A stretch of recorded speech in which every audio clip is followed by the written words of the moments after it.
Hello students, आज की class में जो टॉपिक अब हम करने जा रहे हैं वो है हमारा फंक्शनल ग्रुप। तो देखिए हमारे फंक्शनल ग्रुप क्या होते हैं। देखिए हमने ना पिछली क्लासेस में काम करा हमारे सैचुरेटेड हाइड्रोकार्बन। सैचुरेटेड हाइड्रोकार्बन हमारे क्या होते हैं, जैसे आपको नाम से पता लग रहा है कि वो सैचुरेटेड हैं तो वो हमारे अनरिएक्टिव होंगे। अब उस सैचुरेटेड हाइड्रोकार्बन में हम एक एटम या ग्रुप ऑफ एटम को इंट्रोड्यूस कर दें, ला दें, जोड़ दें। तो अब क्या था, वो पहले तो सैचुरेटेड था लेकिन अब वो पहले अनरिएक्टिव था, अब वो रिएक्टिव हो जाएगा। अब ये रिएक्टिव कैसे हुआ, पहले आप मेरी इस बात को समझिए। तो देखिए हम ना ऐसे मीथेन लिखते हैं। मीथेन हमारा क्या होता है, CH4, ये मेरा हो गया मीथेन। यही करते हैं ना हम। अब हमने क्या करा, मैंने इसमें ये वाला H नहीं लिखा। अब ये क्या हो गया, मेरा अल्काइल ग्रुप हो गया, ये हो गया मेरा मिथाइल।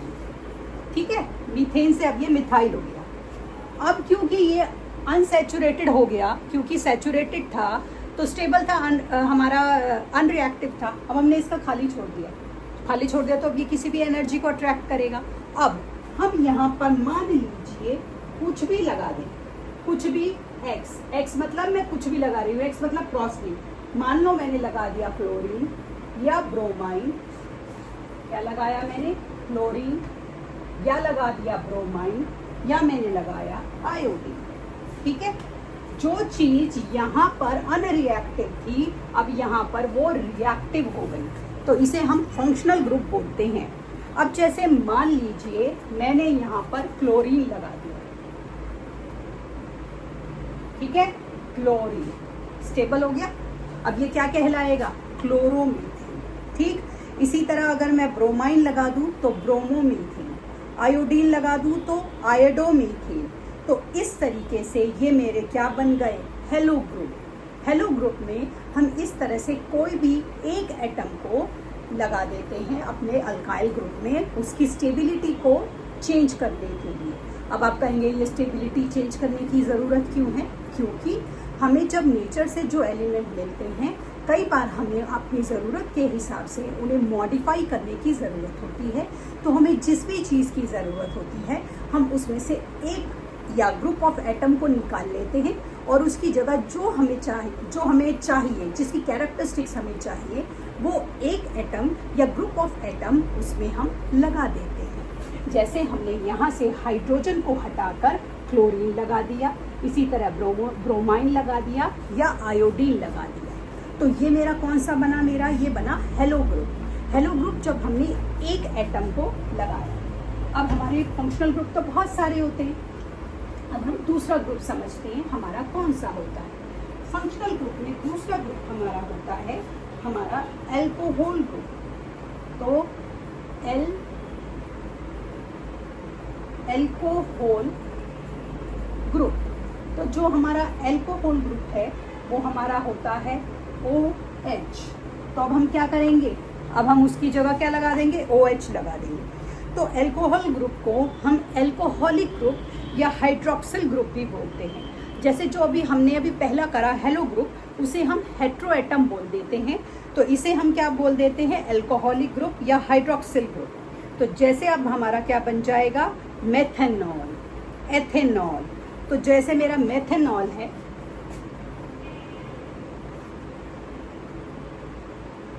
मेथेनॉल मेरा ये क्या बन जाएगा, O है ये, ठीक है। मेथेनॉल मेरा क्या हो जाएगा, CH3OH, जैसे CH3OH, ठीक है। अब अगर मैंने एथेनॉल बनाना है तो मेरा क्या हो जाएगा, एथेनॉल, ये मेरा एथेनॉल क्या हो जाएगा, C2H5OH। C2H5OH में आपको लिख के दिखा रही हूँ कैसे लिखोगे, एथेनॉल, देखो C2,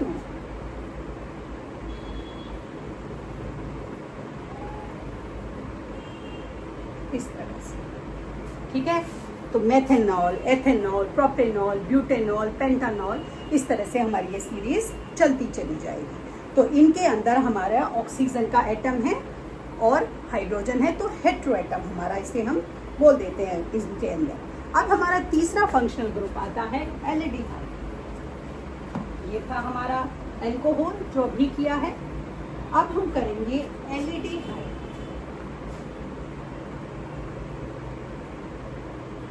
एल्डिहाइड ग्रुप जो है उसमें हमारा होता है CHO, या हम इसको इस तरीके से भी लिख सकते हैं।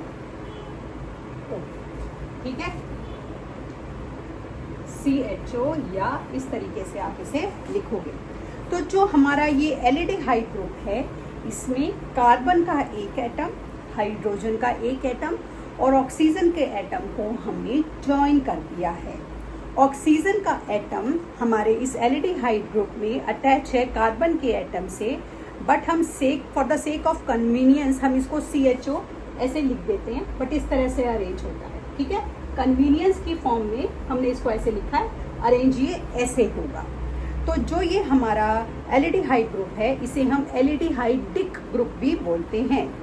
इसमें जो हमारा एल्डिहाइड ग्रुप होगा इसमें ऑलवेज इट विल, जो भी हम कर रहे हैं चेंज, वो हमारा at the end of the carbon की चेन होगा। एट द एंड हुआ है ना, चेन खत्म हो गई, यहाँ पर डबल बॉन्ड बना और हमारा ये चेन हमने क्या कर दिया, खत्म कर दिया। इस तरीके से हमारी चेन जो थी खत्म हो गई। ठीक है, एल्डिहाइड हो गया। अब हमारा अगला फंक्शनल ग्रुप आता है कीटोन ग्रुप। तो देखिए कीटोन ग्रुप में आप क्या करोगे, कीटोन में हमारा होगा इस तरीके से, या इस तरीके से, या इस तरीके से। तो 1, 2 और आपका 3, ये 3 तरीके होते हैं। एक कार्बन का एटम और एक ऑक्सीजन के एटम को हमने ज्वाइन करा है।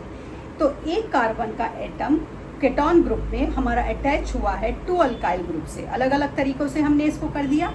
कीटोन ग्रुप की जो चेन होगी आपको ये ध्यान रखना है, अभी हमने जो 3 करे अपने एथेनॉल, हेट्रोएटम और एल्डिहाइड, वो हमारे एंड में हो रहे थे, लेकिन कीटोन में जो हमारा चेन बनेगा वो इन द मिडिल बनेगा, एंड में नहीं बनेगा।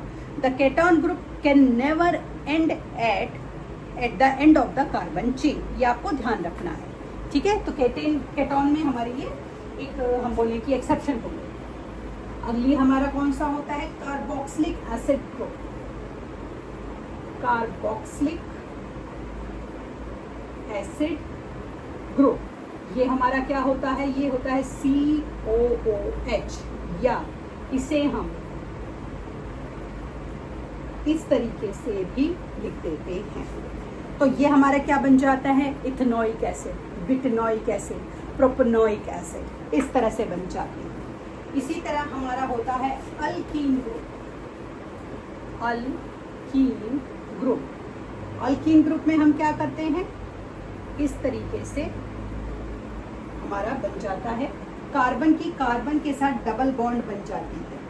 इसी तरह हमारा अल्काइन, अल्काइन में हम क्या करेंगे, कार्बन की कार्बन के साथ ट्रिपल बॉन्ड बन जाती है।